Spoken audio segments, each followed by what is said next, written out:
Os primeiros raios da manhã iluminavam as imponentes torres de pedra do templo de Angkor Wat, enquanto Eric caminhava pela antiga estrutura, sentindo a umidade no ar. A névoa matinal ainda pairava sobre as ruínas, e o silêncio era interrompido apenas pelo canto distante dos pássaros. O cheiro de terra molhada e vegetação densa se misturava com o aroma de incenso queimando em pequenas oferendas. Uma atmosfera de mistério e reverência permeava o local, com suas paredes cobertas por desenhos intrincados e histórias antigas gravadas na pedra. Eric parou diante de um baixo-relevo que retratava figuras dançando em círculo, os rostos voltados para o céu. Algo naquela imagem o incomodava, como um eco de uma lembrança que ele não conseguia recuperar. Ele tocou a pedra fria e, por um instante, ouviu um sussurro quase inaudível, como vozes carregadas pelo vento. Horas depois, já em Lisboa, a cidade começava a se preparar para o entardecer. Eric atravessou o bairro de Alfama, onde as ruas estreitas se entrelaçavam como veias antigas. O ar estava impregnado com o cheiro de peixe grelhado e o som distante de acordeões. Ele seguiu até uma livraria escondida em uma esquina, cuja porta rangia como um segredo mal guardado. Lá dentro, Lyra vasculhava uma pilha de livros empoeirados.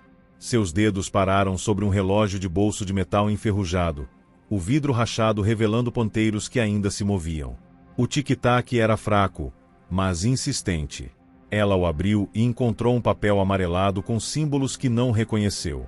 Ao tocar o mecanismo, uma dor aguda cortou sua têmpora, e por um segundo, viu uma imagem fugaz. Um homem de capa preta caminhando por um corredor de pedra, segurando o mesmo artefato. Naquela noite, o entardecer em Lisboa trouxe consigo uma melodia diferente. Os sons suaves que antes encantavam agora pareciam carregar uma urgência desconhecida. Eric e Lyra se encontraram em um mirante próximo ao castelo de São Jorge, onde o rio Tejo refletia o céu avermelhado. Ele contou sobre o baixo-relevo em Angkor Wat e o sussurro que ouviu. Ela mostrou o relógio, descrevendo a visão que teve.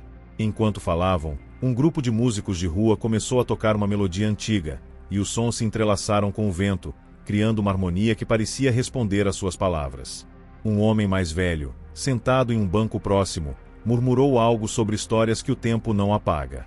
Seus olhos eram da cor de cinzas frias, e ele segurava um caderno com anotações em uma caligrafia densa.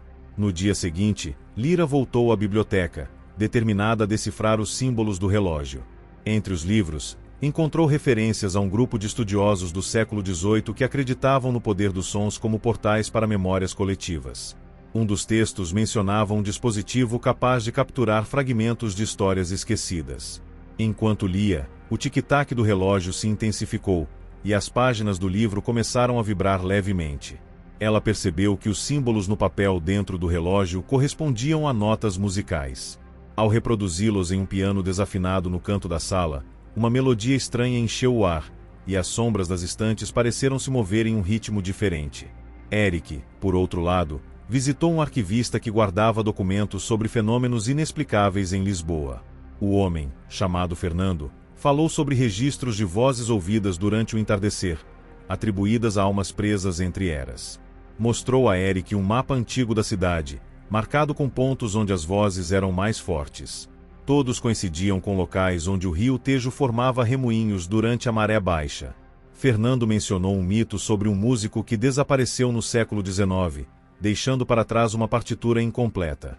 Dizia-se que quem decifrasse a música poderia acessar segredos enterrados com ele. Ao entardecer, Lyra e Eric se reuniram no cais das colunas, onde o Tejo beijava os pilares de pedra. Ela trouxe o relógio e a partitura que encontrou na biblioteca. Juntos, notaram que os símbolos do relógio se alinhavam com as notas da música perdida. Enquanto o sol se punha, tentaram combinar as duas coisas. O som do relógio e a melodia da partitura criaram uma ressonância que fez a água do rio tremer. Por um instante, formas surgiram na superfície, como sombras de pessoas dançando em círculo, assim como no baixo-relevo de Angkor Wat. Um dos vultos segurava um relógio idêntico ao que Lyra encontrou. Na manhã seguinte, o homem de capa preta da visão de Lyra apareceu no museu onde Eric trabalhava. Apresentou-se como Henrique, um colecionador de artefatos históricos, e perguntou sobre o baixo-relevo de Angkor Wat. Seu interesse parecia exceder a curiosidade acadêmica. Ao perceber que Eric não entregaria informações facilmente, ele deixou um aviso velado sobre os perigos de mexer com memórias alheias. Mais tarde, Lyra descobriu que Henrique estava ligado a uma sociedade secreta que buscava controlar os portais entre tempos e espaços. O relógio, perceberam, era uma chave, e a música, o código para ativá-lo. Enquanto o entardecer se aproximava novamente, decidiram testar a teoria. No mesmo mirante onde haviam conversado antes, Lyra tocou a partitura no celular, sincronizando com o tic-tac do relógio. Desta vez, as vozes do entardecer ficaram audíveis, não como sons dispersos, mas como uma narrativa coerente. Contavam a história de um grupo de músicos que, durante uma epidemia no século XVIII, criaram uma sinfonia para preservar as memórias dos mortos. O relógio pertenceu ao líder do grupo, e sua música fora enterrada para evitar que caísse em mãos erradas. Henrique os encontrou naquela noite, acompanhado de 2 homens de expressões severas. Exigiu o relógio, alegando ser seu por direito hereditário. Eric argumentou que pertencia ao povo de Lisboa, cujas histórias ele continha. Lyra, segurando o artefato, sentiu o metal esquentar, e os ponteiros girarem rapidamente. As vozes do entardecer se transformaram em um coro ensurdecedor, e por um momento, o tempo parecia parar. Quando tudo cessou, Henrique e seus homens haviam desaparecido, deixando para trás apenas o eco de um grito distante. No dia seguinte, os jornais noticiaram a descoberta de um diário do século XIX no fundo do Tejo, próximo aos pilares onde Lyra e Eric haviam estado. O texto descrevia a mesma música e o relógio, mas nenhuma menção a Henrique ou sua sociedade. O fenômeno do entardecer voltou ao normal, embora alguns jurassem que, às vezes, ainda ouviam notas extras na brisa. Eric e Lyra guardaram o relógio em uma caixa de madeira selada com cera vermelha e a esconderam em uma das torres do castelo de São Jorge. Sabiam que a chave para as memórias do mundo estava ali, mas também que algumas histórias precisavam permanecer adormecidas. O sol havia se posto há 2 horas quando Lyra voltou à biblioteca, o relógio de bolso guardado em seu casaco. A escuridão da sala era quebrada apenas pela luz fraca de um abajur, projetando sombras alongadas sobre as estantes. Ela abriu o caderno do homem de cinzas frias, encontrado no mirante dias antes, e reconheceu a caligrafia densa, era a mesma do diário recuperado do Tejo. As páginas detalhavam experimentos com sons e memórias, mencionando um acorde proibido capaz de romper barreiras temporais. Uma nota destacava-se: aqueles que ouvirem a sinfonia completa pagarão com sua própria história. Enquanto lia, um rangido na escada a fez erguer os olhos. O homem de cinzas, agora identificado como Arthur, observava em silêncio. Seu rosto estava mais pálido que na primeira vez, como se a luz do dia o consumisse. Você não deveria brincar com o que não entende, disse, a voz áspera. Lyra perguntou sobre o acorde proibido, mas ele apenas balançou a cabeça. Alguns segredos são enterrados por uma razão.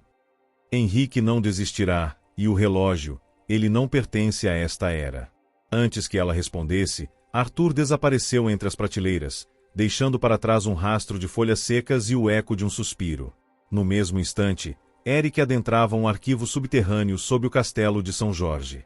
Documentos empoeirados sobre a sociedade secreta de Henrique espalhavam-se pelas paredes. Registros de aquisições de artefatos, mapas com símbolos idênticos aos do relógio e cartas cifradas.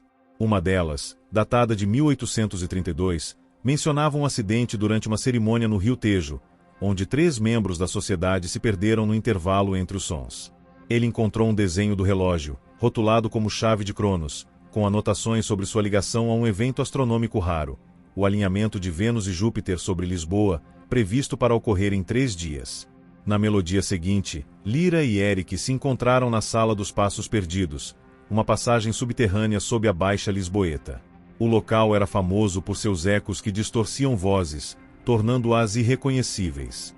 Enquanto caminhavam, o relógio em mãos de Lyra começou a acelerar, os ponteiros giravam em espiral.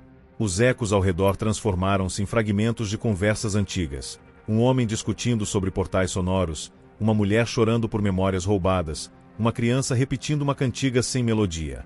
Eric gravou os sons em seu celular, notando que as vozes se sincronizavam com os giros do relógio. Naquela noite, o entardecer trouxe uma chuva fina que embaçou as janelas de seu apartamento.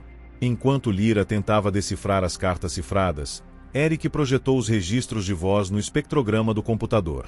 As ondas sonoras formavam padrões semelhantes aos símbolos do relógio e da partitura. Juntos, perceberam que cada nota da sinfonia correspondia a um evento histórico marcante em Lisboa: o terremoto de 1755, a construção da Torre de Belém, a Revolução dos Cravos. O acorde proibido, concluíram, seria a nota que uniria todas as eras em uma única ressonância. 2 dias depois, durante o alinhamento planetário, retornaram ao cais das colunas. A maré estava baixa, revelando os remoinhos que Fernando mencionou. No momento em que Vênus e Júpiter se alinharam sobre Lisboa, uma corrente de energia percorreu o cais das colunas. O relógio de Lira vibrava com intensidade, e a partitura que Eric segurava parecia pulsar com vida própria. A água do Tejo começou a ondular em ritmo sincronizado com os sons da música, e uma luz brilhante emergiu do rio, envolvendo-os em um véu prateado. Por um instante, pareciam estar em todos os tempos ao mesmo tempo, ouvindo vozes de pessoas que já haviam vivido, vendo cenas que nunca tinham acontecido, mas que pareciam familiares. Era como se o passado e o presente se fundissem em uma única narrativa. Henrique e seus homens apareceram novamente, mas desta vez não estavam sozinhos. Eles carregavam instrumentos antigos e um grande tambor feito de couro de animais. "Vocês não entendem o que estão fazendo", gritou Henrique, sua voz ecoando entre as ruínas. Mas Eric e Lira não hesitaram. Com a música da sinfonia completa, eles desencadearam uma ressonância que fez o mundo tremer. As sombras dos historiadores, músicos e almas presas no tempo surgiram diante deles, unindo-se em uma dança cósmica. O acorde proibido foi tocado, e por um instante, o tempo parou. Com o alinhamento finalizado, o cais das colunas voltou à calma, mas nada seria mais como antes. O relógio, agora silencioso, estava escondido em uma caixa selada, protegido por uma nova camada de cera vermelha. Eric e Lira sabiam que alguns segredos precisavam ser guardados, mas também que a memória do mundo não poderia ser esquecida. E assim, enquanto o sol se punha sobre Lisboa, eles seguiram adiante, com a certeza de que algumas histórias, mesmo adormecidas, sempre encontrariam seu momento certo para ser contadas.